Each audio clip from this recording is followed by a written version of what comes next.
नमस्कार, आप देख रहे हैं डे न्यूज में। आपके साथ हूं ज्योति शर्मा। अब खबरें विस्तार से। शुक्रवार को सदर अस्पताल में 40 बेड का कोरोना मरीजों के लिए डेडिकेटेड अस्पताल का शुभारंभ जिलाधिकारी प्रणव कुमार और एसएसपी जयंतकांत ने फीता काटकर किया। सदर अस्पताल में महिलाओं के प्रसव के लिए आधुनिक सुविधा युक्त बने मातृ शिशु अस्पताल को खाली कराकर इसकी शुरुआत की गई है।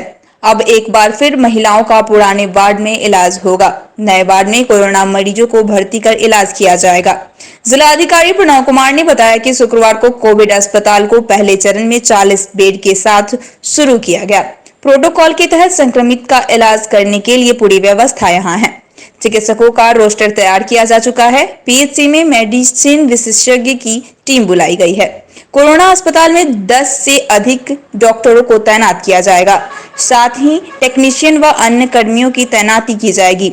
सदर अस्पताल में ऑक्सीजन प्लांट में शुरू हो गया है, इसलिए यहां भर्ती कोरोना संक्रमित मरीजों को ऑक्सीजन की कमी नहीं होगी।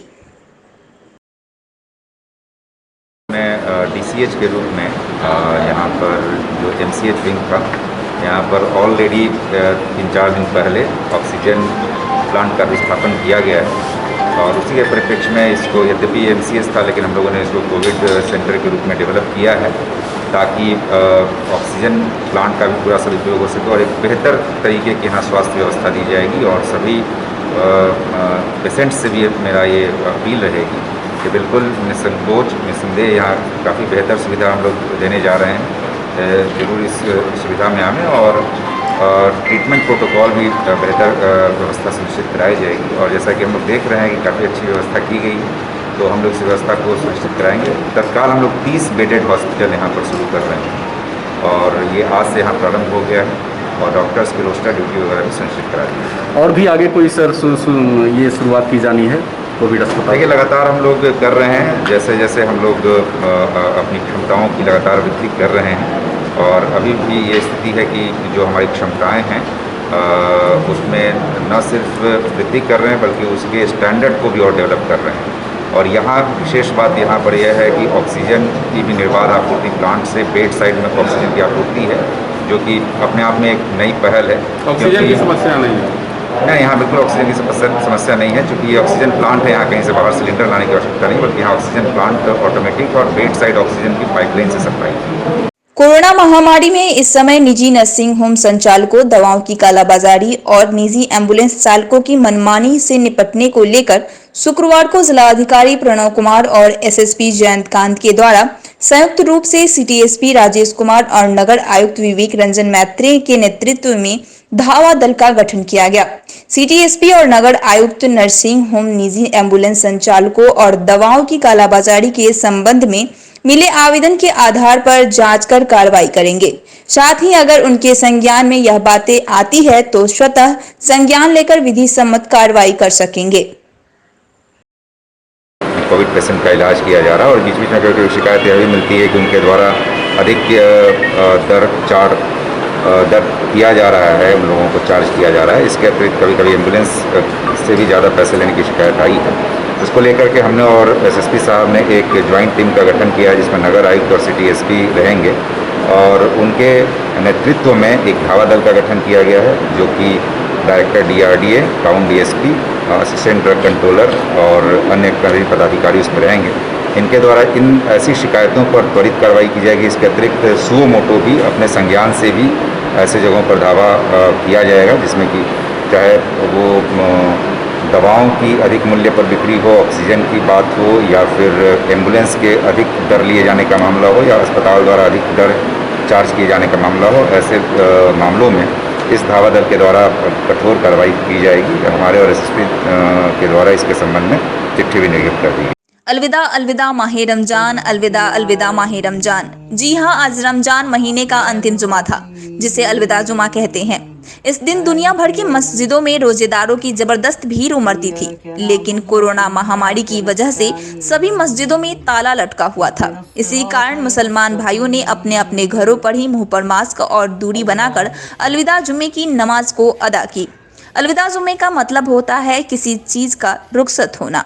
जैसे यहाँ इसका मतलब रमजान के खत्म होने से है। रमजान के महीने में आखिरी शुक्रवार को आखिरी जुमा कहा जाता है। यही वजह है कि इस मौके पर आखिरी जुमे के दिन अल्लाह से खास दुआ मांगी जाती है कि आने वाला रमजान हम सबको नसीब हो। अलविदा जुमा मनाने के बाद मुसलमान समुदाय के लोग ईद की तैयारियों में जुट जाते हैं।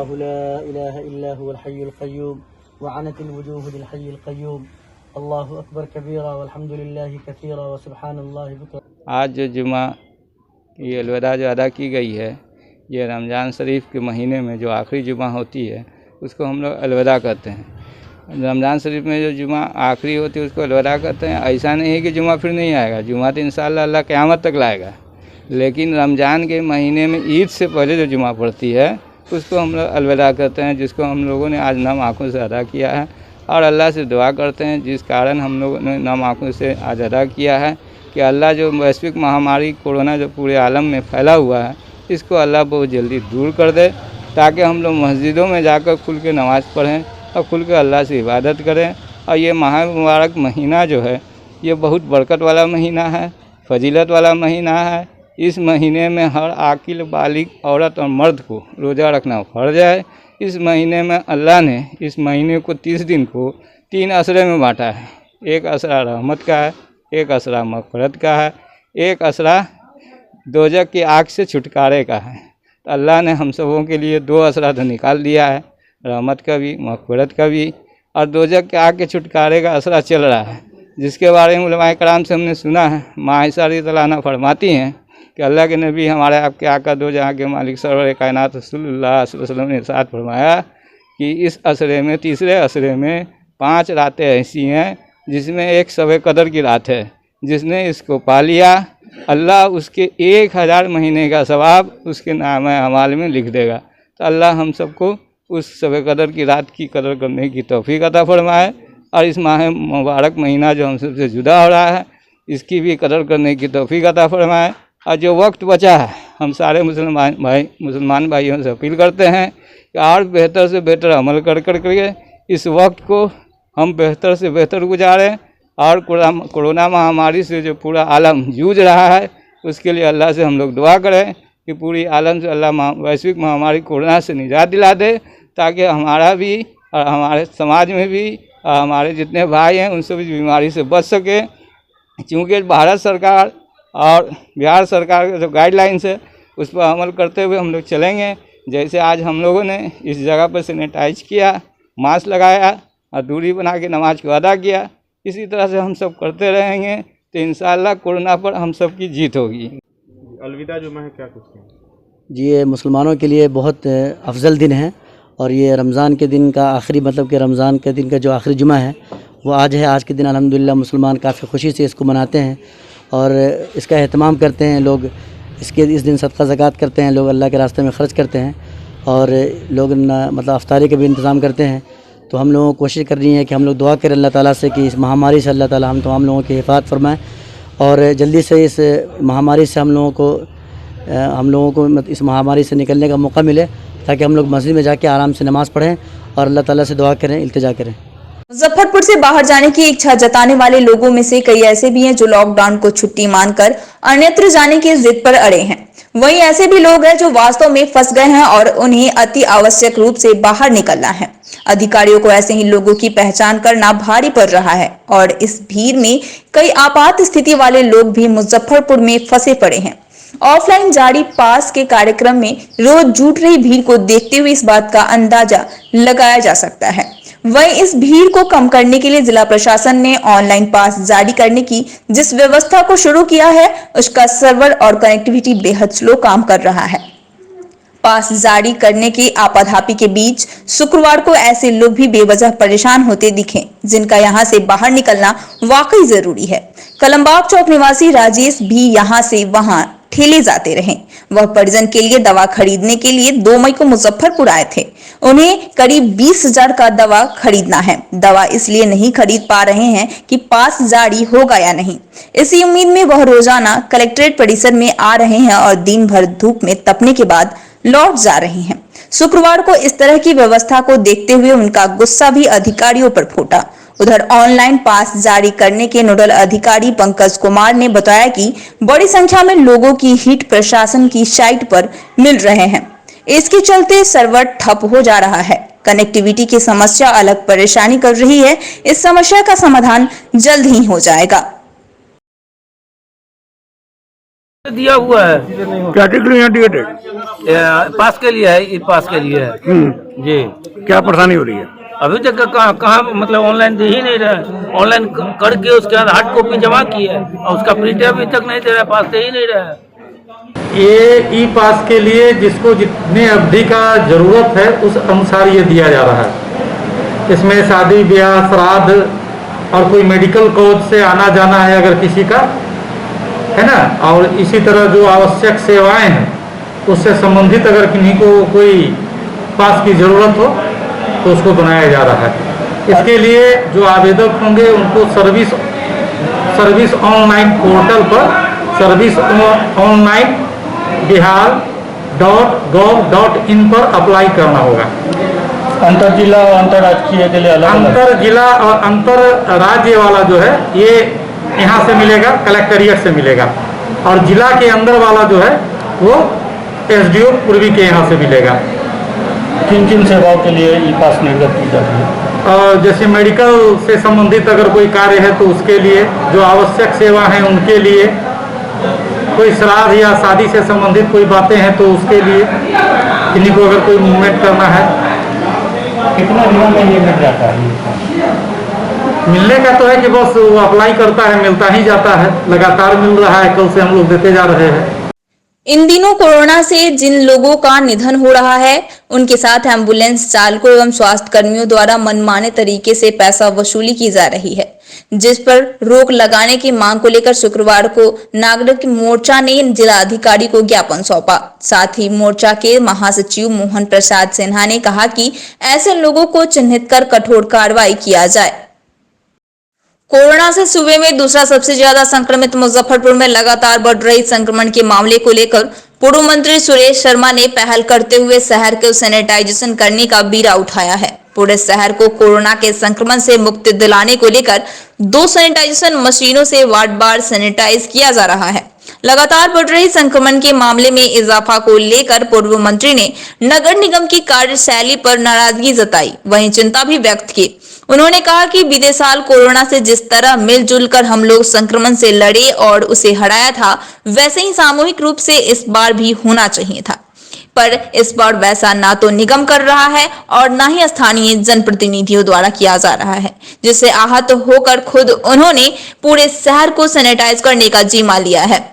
उन्होंने कहा कि इस कोविड का स्ट्रेंथ म्यूटेंट इतना भयावह है कि अब आने वाले दिन और भी चुनौतीपूर्ण होंगे, और अब इसको लेकर राजनीति करने वाले सभी को यह नसीहत देते हुए कहा कि अब जब जिंदा ही नहीं रहेंगे तो राजनीति क्या करोगे। मैं माननीय के बारे में क्या कहूँगा, मैं कुछ नहीं कहूँगा, लेकिन मैं नगर निगम के बारे में जरूर कहूँगा कि उनको खुद चाहिए, क्योंकि वह वहाँ की पॉलिटिक्स शुरू से करते आए हैं, तो उनका दबाव होना चाहिए कि हम सैनिटाइजेशन का काम हो।